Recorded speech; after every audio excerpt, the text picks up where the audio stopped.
Hello everybody, my name is Banana Monkey Taco, and this is obviously a tier list video for Orange Bubbles. Uh, just as an FYI, I tried to make a script for this for the past few hours, and then I basically only got to the second bubble. So I'm now gonna kind of do this with a little bit of script, and then the grand majority of it is gonna be winging it with some maybe editing later. So if this video is kind of garbage, I apologize, but I think I'm much better at winging it anyways, and then maybe cutting things out afterwards. But we will see. It's gonna be my first Idleon video anyways, so if it flops, whatever. Anyways. Some things to note before I actually get into ranking the bubbles. First is that this is specifically aimed at newer players, so those that are in Worlds 1 through 3. This can still be usable if you're later in the game, but the main focus is for early players. This will still cause some problems later because I'll be ranking the first 15 bubbles, but many players are going to beat World 3 before unlocking them. So again, later on, there's going to be some awkwardness with the last couple bubbles, where I still have to rank them, but you might not unlock them until you're middle of World 5, just because of how fast you can push through the worlds and such. But whatever, right? Nothing I can really do about that. Second, how I'm going to be ranking the bubbles is based on a mixture of how much the bonus is needed for early game players and how hard it is to get the resources to level them up. The ranks also aren't meant to equate to any arbitrary level. We're not saying oh, if something's an S tier, this should be level 50 before you enter World 4. Far, far, far, far from it. Because, again, the later bubbles, those resources, to get a World 3 bubble to level 50 is going to take many, many, many times more effort than to get, whatever, the first bubble to level 50. So the rankings are more going to be about how much time you should really be investing into each bubble, right? So I don't know, an S tier bubble you'd be spending 12 hours on, whereas a D tier bubble you're gonna spend an hour or maybe less, right? Just throughout your week. I don't know, right? It's just how much you should focus on bubbles at the end of the day. Third is that this video isn't going to be an extremely in-depth explanation for all the bubbles. I will probably be, because again, now this is unscripted, I'll probably be ranting about a few things. So I'll probably mention some random facts about bubbles, but it's not going to be an exhaustive list of all of the data known about all the bubbles. Maybe later on, I might make if you guys want, I can maybe try and make a video on that, which is probably going to be hell because I'm going to have to script all of that, all of the data and everything, so that I don't even know how that would go, but if you guys want it, I'm not opposed to making it. And then finally, this is going to be a bit of a weird one. So, in World 4, there is a bonus called No Bubble Left Behind, where every day that it's active, your lowest level bubbles are upgraded for free. But this can only happen to bubbles that are at least level 5.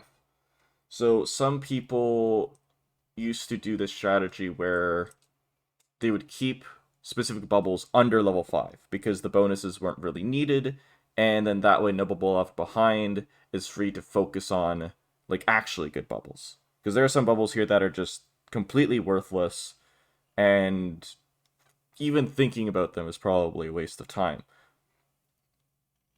But with the new bonuses that have existed later in the game, this strategy really isn't that good. But I want to be more about giving you guys info and having you be able to devise your own strategy rather than just telling you what to do. I want to try and give you all the info that is needed, and telling you about No Bubble Left Behind right now it's part of that, right? I don't want to go and tell you what you have to do and what you don't have to do to play this game, because you're the one playing the game. I've played the game. Now it's time for you to play the game, right? And if you want to follow what I'm saying, sure.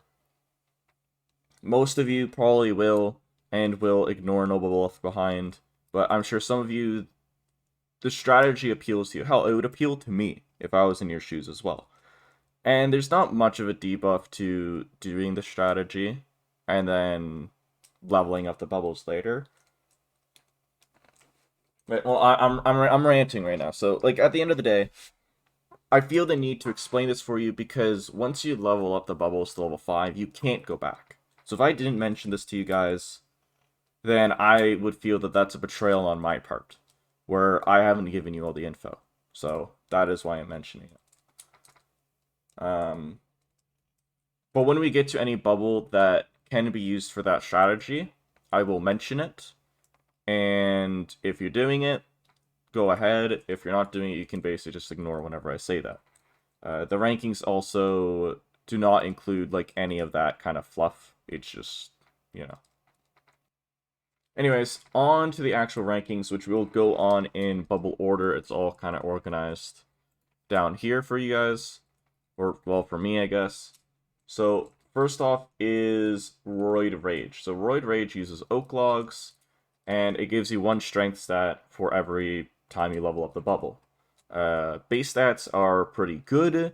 Not for damage, because damage, when you're in the early game, you don't get damage from your main stat. You get damage from basically everywhere else in the game except for your main stat. I'd say usually like around like 1 to 2,000 of your damage stat is when you kind of start seeing returns on it. But again, you're not getting that until like World 4, World 5 at least. So that aspect of the bubble or of the stat isn't relevant here. What is relevant is the accuracy that you get from it, right? Because accuracy is going to be it's going to be a problem throughout most of the game, and this is one of the ways to alleviate it.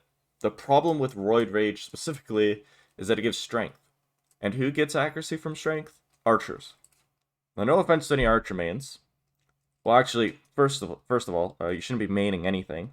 The game's about having like multiple different characters. You don't have a main. You should be, everybody has a job, but the job of pushing maps and doing a lot of damage should not fall on your archers.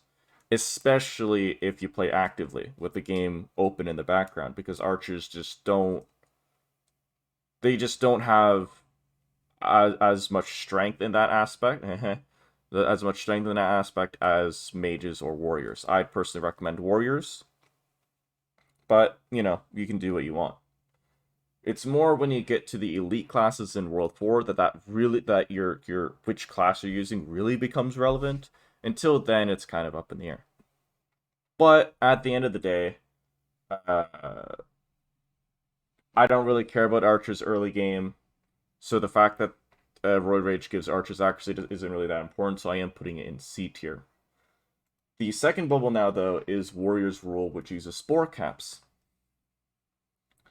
Now, Warrior's Rule is very, very, very important, because all of the passives, so all of these orange bubbles that you see here, except with the ones with like the little notch here, the bigger ones, all of the rest are passive bubbles, right? All of those bubbles are, the bonus is multiplied by Warrior's Rule, which can go up to 3 times. So I'll show you here. This was made by EG32.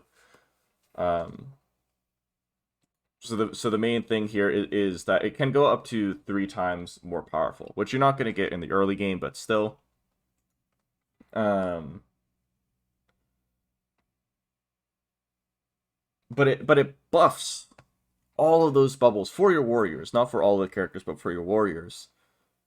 So it like any bubble, like in a way, like if I were to put anything into S tier, well, with the exception of this guy, if I were to put anything into S tier, then Warrior's Rule kind of automatically becomes better because this guy buffs this guy and everything else, right? But of course, it uses Spore Caps, and Spore Caps, like being a monster material in the early game, it's not like you're getting millions of these things. But it's still a very powerful bonus, so I put it into A tier, right? Third bubble coming up, Hardy Diggy, which gives you % mining efficiency per power of 10 max HP that your character has. So the more HP that you have, the more mining efficiency that you have. Obviously, mining efficiency being very important, being one of the base skills in the game. This is also how, if you've heard of HP snapshotting, it comes from this guy itself, because this bubble is calculated when you load the map. This bubble also uses jungle logs for its resource, which aren't, you know, it's kind of like, I think it's like the third tree, so it's kind of eh. But still, like, the getting more mining efficiency means that you're getting more copper, you're getting more iron, which means you're equipping yourself a little bit faster, and then also you're getting other bubbles that can also be important to a higher level, right?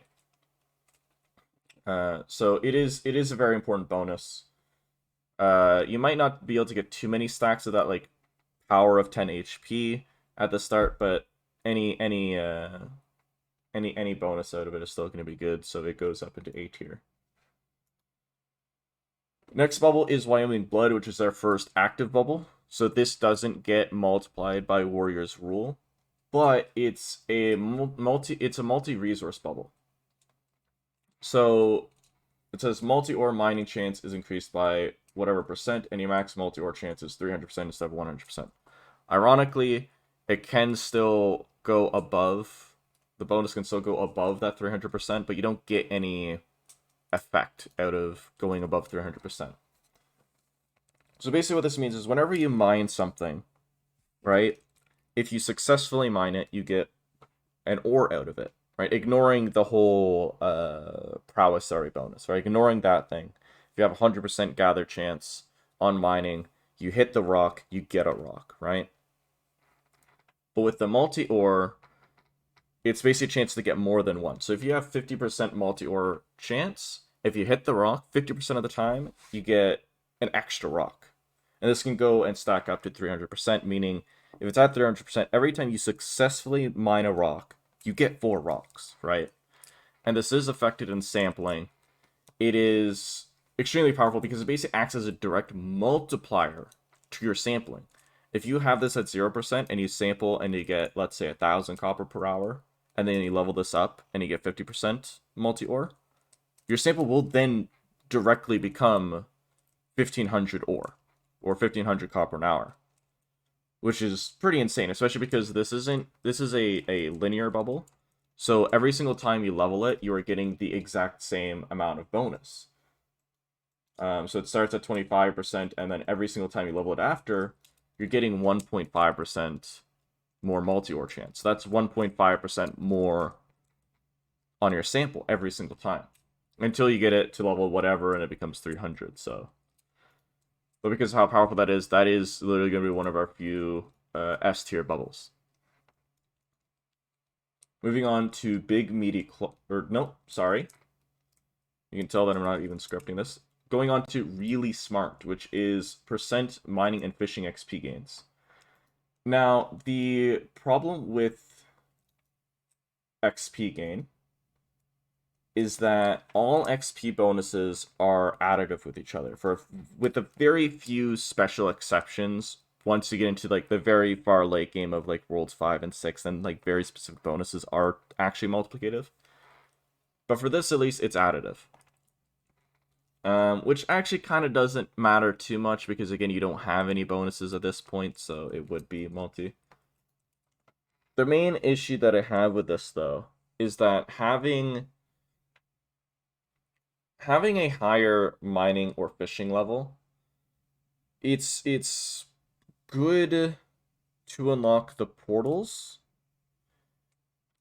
but after that, it doesn't really do anything. You do get to have like more bonuses come for the stamps, because some stamps, the bonus depends on your level, or like up to a cap. But it's not really that important. You do like, technically you do get a very small amount of base efficiency and a base amount of gathering speed from having a higher skill level, but it doesn't really matter. And this thing also costs boring bricks as well, so that's an anvil mat. And from at least from back in my day, that wasn't exactly an easy thing. I don't recall being able to be like, oh yeah, 10,000 boring bricks, let me throw this on a bubble for 5% more XP. Like, it just wasn't the case. So yeah, it's not an easy bubble to level, and the bonus that you get from it is kind of eh, right? So I put this in D tier. if you are having trouble getting some levels, then maybe you do it as well. Also, actually, there's another bonus I forgot. Whichever, between mining and fishing, whichever skill level is lower, the bonus is double, which is basically always going to be fishing. Well, actually, not really, but anyways, just something to note. Now going on to big meaty claws. Now, I can explain the base damage bubble debacle in the green cauldron video when it has a quick slap. But the base damage bubble, like there's a little bit of history here, but not with big meaty claws though. Big meaty claws, it uses forward flag, so it uses a monster man, which isn't that easy. And the actual base damage it gives, it isn't great. Basically, by the time for it to become good for an early game player, you need to invest stupid amounts of time into it, stupid amounts of resources into it. And you know what? If you just invested that into some other damage thing, you're going to get way more. Right? It just doesn't really work that well. So it honestly it goes into F tier. Like I wouldn't actually honestly this I forgot about the whole Noble Left Behind thing. My apologies. So this big meaty claws, absolutely you could leave it at level 4. Even if you don't even do this strategy, you could still leave it at level 4 because it's just that bad of a bubble. The other bubble that I should have mentioned is really smart. You could probably leave at level 4 as well. You could leave both of these guys for no bubble left behind.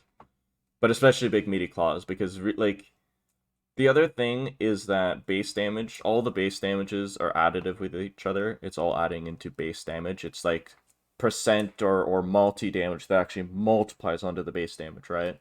So it really matters at the end of the day is what is your biggest source of base damage? And it's never going to be big meaty claws. If anything, it's going to be one of the other two base damage bubbles, or even something somewhere else entirely in the game, right? It's just not worth investing any time into this guy at all. So the next bubble is Sploosh Sploosh, which is another active bubble, and it functions the exact same as the mining bubble, but for fishing. Really good, right? Fishing isn't like in the early game. Fishing is really important because there's things that you need to fish and you need to get them. This uses hermit cans. You need hermit cans to get more hermit cans basically with this. But later in the game, it's not going to be that useful because it's very easy to run out of things to spend your fish on, considering there's only, like right now, there's currently only 12 different fish in the game, I believe. Small, medium, and large. Or wait, no, then there's another one in Equinox, so 13. And there's only so many different things the lava can have these 13 specific items be spent on, right? So, like, it becomes very quickly something where it's not as important. So I know some endgame players might like this is probably gonna be one of the things where an endgame player looking at this list is gonna be like, what the hell is he thinking? But I'm gonna be putting this in S tier. Because for you early game players, you need the fish. You do. Like you haven't bought everything out yet. And to be able to buy all those things out, you need to quadruple your samples, right? Because this works exactly the same as the other active bubble. You get 50% in this, and your fishing sample is going to be 50% better. So the next bubble is Strong Tools. So Strong Tools uses platinum ore, and it gives you more skilling power for pickaxes and fishing rods, which can be pretty important because, you know, skilling power determines how much your efficiency is. So in a lot of ways, it's an efficiency booster. And at the start of the game, there's not really going to be a lot of ways to get more skilling power. Like, you make a new tool, you put on your best, like, upgrade stones on it, and you're done. You can't get anything else. Like, you can't, like... The only other way in the early game that you're getting more skilling power is technically obols.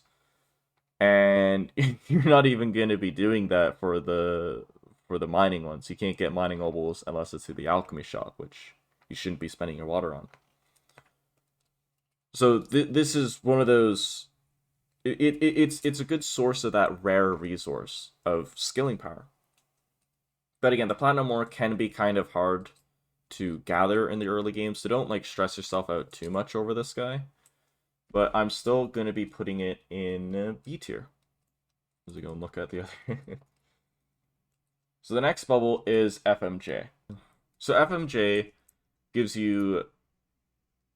Each level gives you a point of base defense, and then a 0.5% more defense. So it gives a base defense and an actual multiplier defense, right?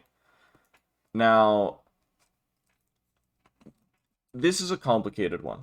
So for you Noble left behind sweats, this is one of those bubbles that you can keep under level 5, but it's hard.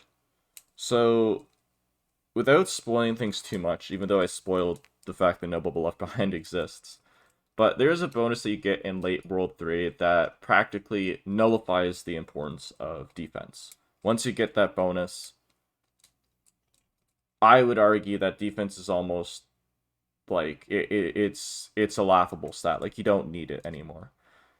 I've been told recently that it still kind of matters a little bit in the later worlds for newer players, and maybe that's true. But from my knowledge, it isn't. The problem is getting to that point in late World 3 where you unlock that bonus. Because World 3 is when it kind of starts to ramp up with damage on the player. So FMJ can be pretty useful in that instance of World 3. So for you, no bubble left behind, so it's possible, but it's hard. And this is honestly why I wouldn't recommend doing that full strategy. Because you're going to be hindering yourself during World 3 to get a very minimal benefit for the rest of the game. An almost negligible benefit for the rest of the game. Now, it uses fruit flies, which it's the same with Platinum Ore, but even harder, right? You're not getting that many fruit flies. Honestly, maybe there are even some of you that are going to go through World 5 before even getting to the point where you have enough butterflies to level it to World 5, to level 5. And if that's the case, wow.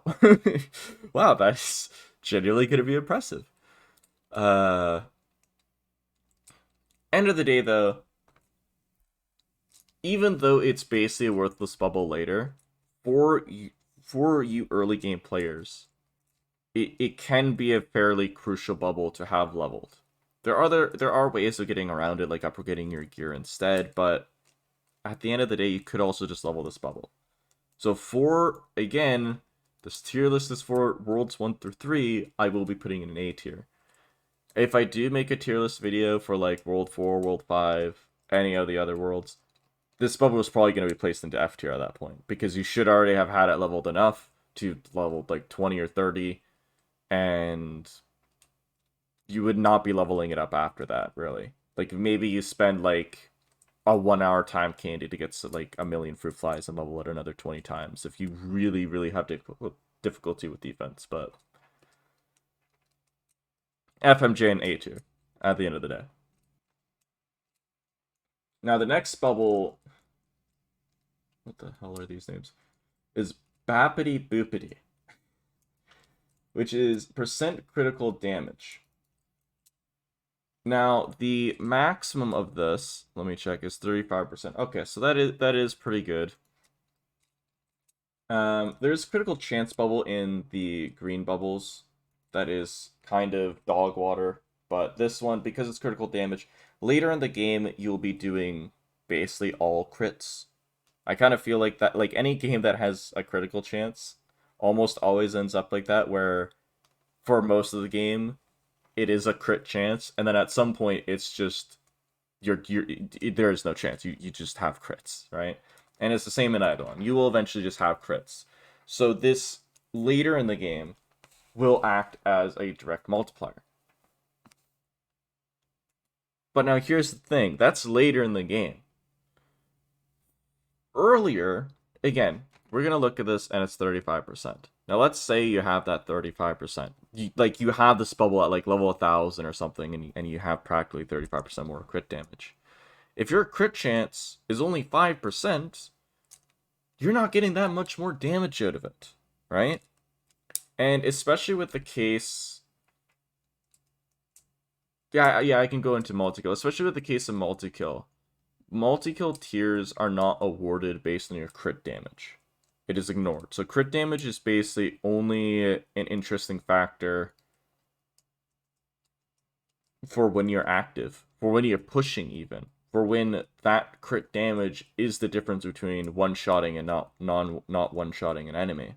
And when your crit chance is low, as it is early in the game, you're not going to be relying on that, right? So, what even does it cost? So it costs pinion spurs as well. Now, pinion spurs, very difficult to grab. Because it is, I believe, the 5th anvil production item. Maybe even 6th. No, I think it's 5th. You're not... If you're in World 3, you're not going to be getting a lot of that. You should not be focusing on that. You have other things to focus on. Alright? So, end of the day, this guy's going into F tier.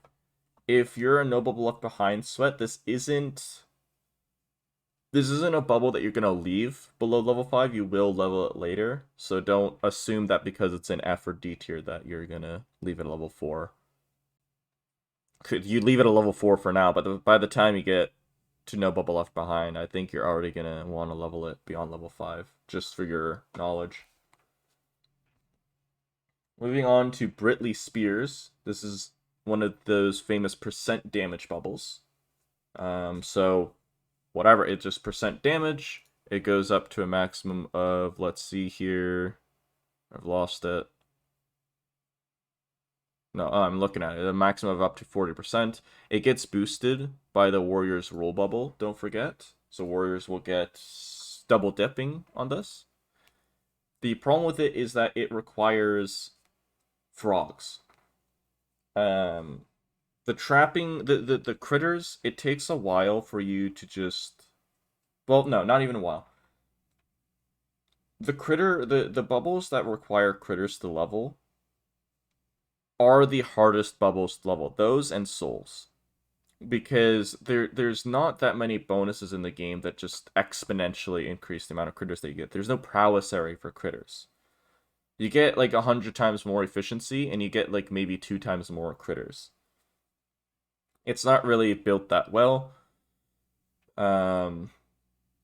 It's not to say that this is a bad bonus, but to say that you should be investing a lot of your time into this, like, level it up, sure, but because, again, like most bubbles, there's diminishing returns on each level. Like, you're getting less damage out of each hour you're spending on leveling up this bubble.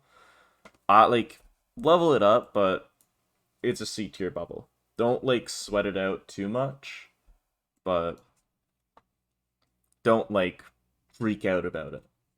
There's other damage bonuses in this game that you can try and push for, but this is one of them.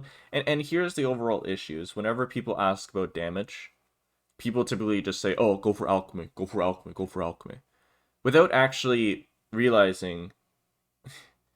Like, look at this tier list so far. The damage bubbles. Here's your base stat. Here's a percent, and then here's your base damage, and then here's crit damage.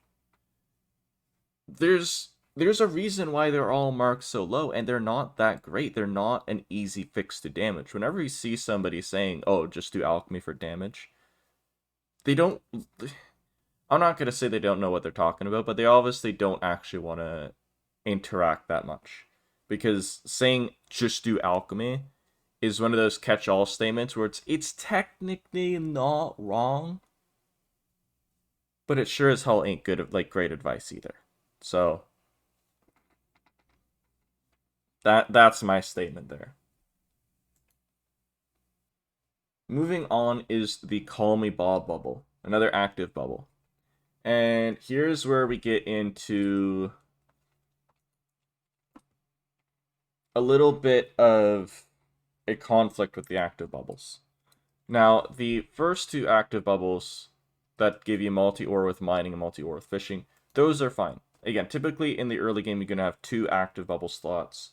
So you can put that one in, and then whatever, you have like another one that you can flex, which is usually going to be hammer hammer, because hammer hammer is obviously very good. It gives you a bunch more anvil production.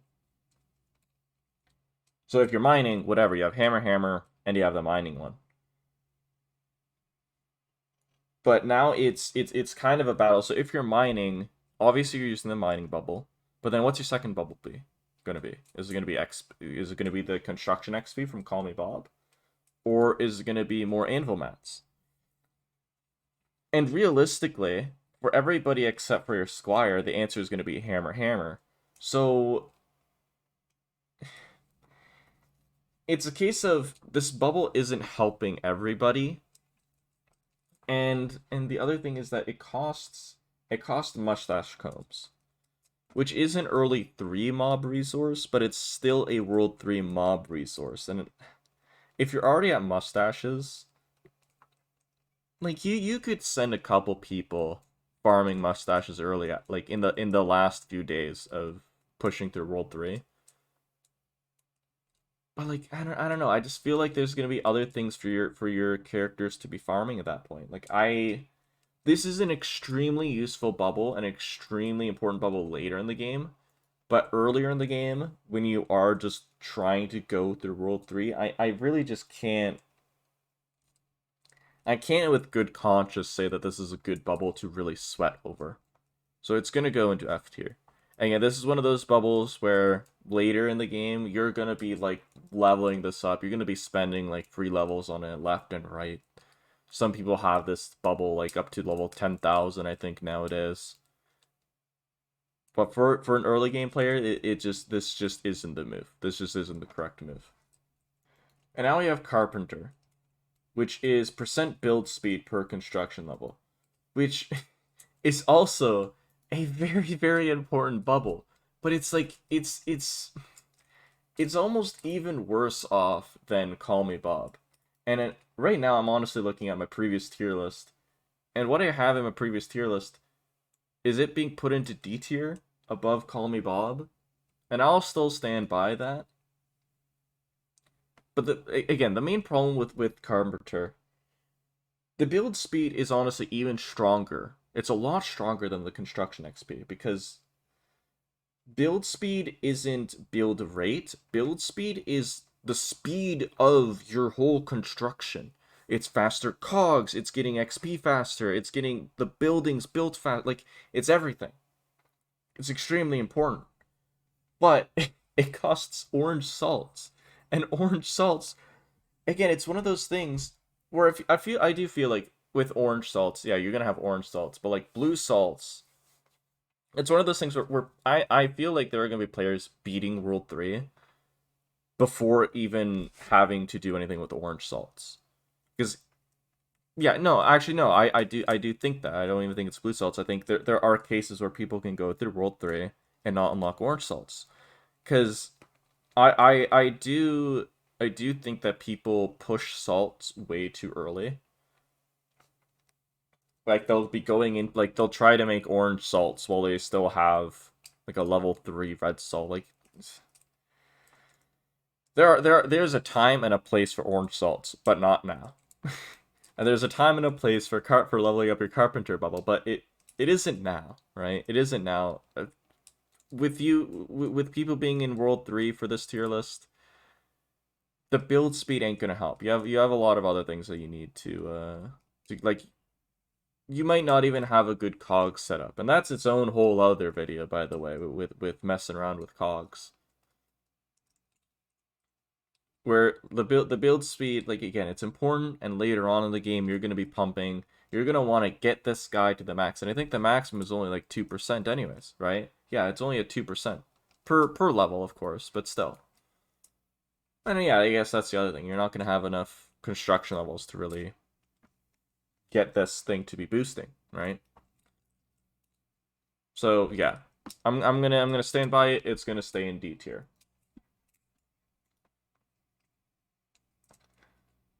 So now we have Buff Boy Talent, which gives you a talent point for warriors in each tab, which very important, very, very, very good right? Especially for your early games, because where's a lot of your damage and everything going to come from? It's going to be coming from more talents. Like, just sit there and think for a bit.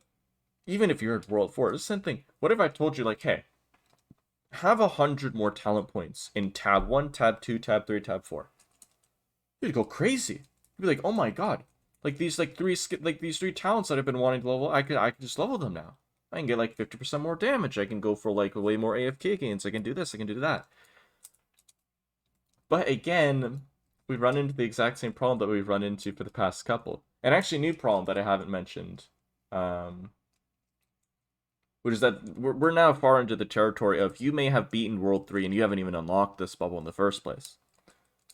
But again, I can't really do anything about that. This is why you could, if you're in World 4, you could still be watching this video anyways, because, you know, what bubbles did I miss?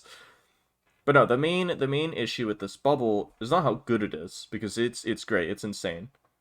It's the fact that it takes another critter, it takes mice.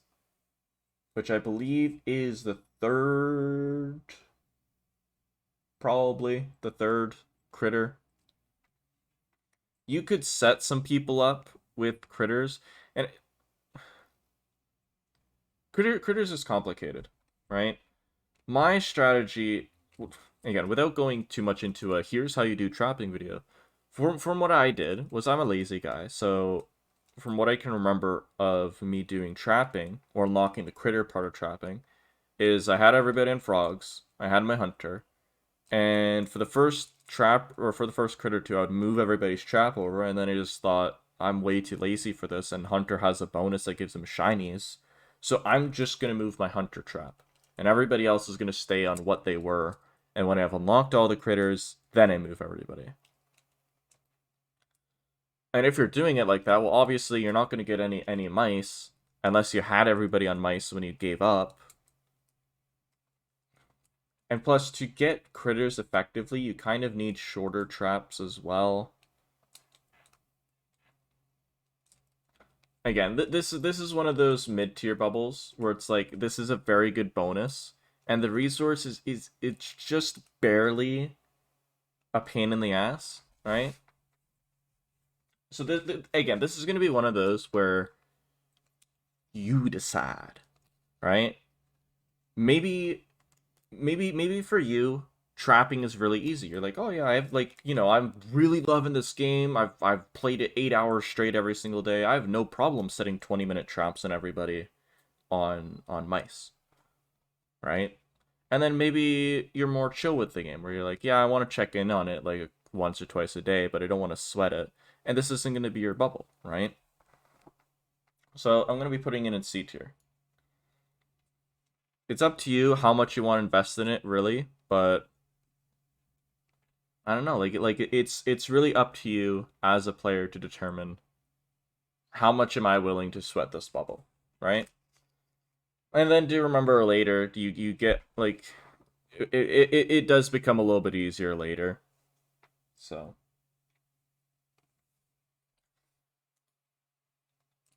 now we come to our final bubble. Ignore everything down here. This is just how I have my tier list set up. But we come to our final bubble, which is the orange bargain bubble, which makes it so that the material costs of all orange bubbles are a certain percent cheaper. And it costs frigid souls. And actually, here's the other thing. I didn't even mention when these things started changing to liquid nitrogen instead of water droplets, so you just kind of have to figure that out on your own. But from what I remember, liquid nitrogen was very easy anyways to get, so. But back to the bubble. So this is going to be another point where endgame players are going to be a little bit mad at me. More so than the previous examples. Because the previous examples, they're going to understand, okay, early game, tier list, different things. But okay, so I'm going to be putting this in D tier. And I'm going to say that this is a good bubble to level later on. Most people are going to tell you never level this bubble. They're going to tell the no bubble left behind sweats to leave it at 0% or at level 4. And, well, I haven't thought about the no bubble left behind strat for a while, so maybe that's still true.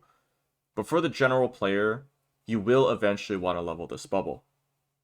The argument, and I shouldn't even be getting into it this much. This is the same thing where I'm going in more in depth than I should be into these bubbles than I'm supposed to for this tier list. But I'm a ranty guy, and I like to teach people, right? So there's this whole thing later when you get the cost of a bubble up to a certain amount, you can start using alternative currency, right? If you level up this bubble among the other bonuses that make bubbles cheaper, is that you technically need to spend a little bit more to get to that arbitrary limit where you can use the alternative currency. But the problem is that you need levels now, right? It doesn't matter that it's going to take you a couple more levels later. Like, it's not going to matter that you've leveled this bubble and then later on it's going to take you another 3 bubble levels to get to that alternative currency. What matters is that you have bubbles cheaper and that you have all of these early levels earlier because you need these bonuses. So, yeah. I could get a whole bunch more into it, but again, that should be its own separate video where I know everybody watching knows about all of these mechanics, and I'm not trying to explain the mechanics and then explain why the mechanics matter to the mechanics that are going on right now. It's confusing, obviously. But yeah, so this is how at least the orange bubbles, I would list them on tiers. Other people might have other opinions. Take it as you will. And, well, that's basically the end of the video. So this is me in the future a little bit. I've gone through and I've finally edited everything down. This has been an interesting experience. So, if any of you watching have anything to add to this about what I can do for my video, or even about the tier list itself, please feel free to let me know, comments or whatever. I'm also very sorry. I only noticed it listening through everything, but you can hear this little toy that I'm playing with. It's like a fidget cube, basically. It just kind of folds in on itself a whole bunch. So if you're wondering what that was, I'm very sorry. Nobody's ever mentioned it before, mentioned hearing it. Probably because it's still relatively quiet, but I can understand if that was annoying for some people. I will, for any more videos, I will definitely try and keep that to the side. And hopefully I don't find anything that's louder by accident.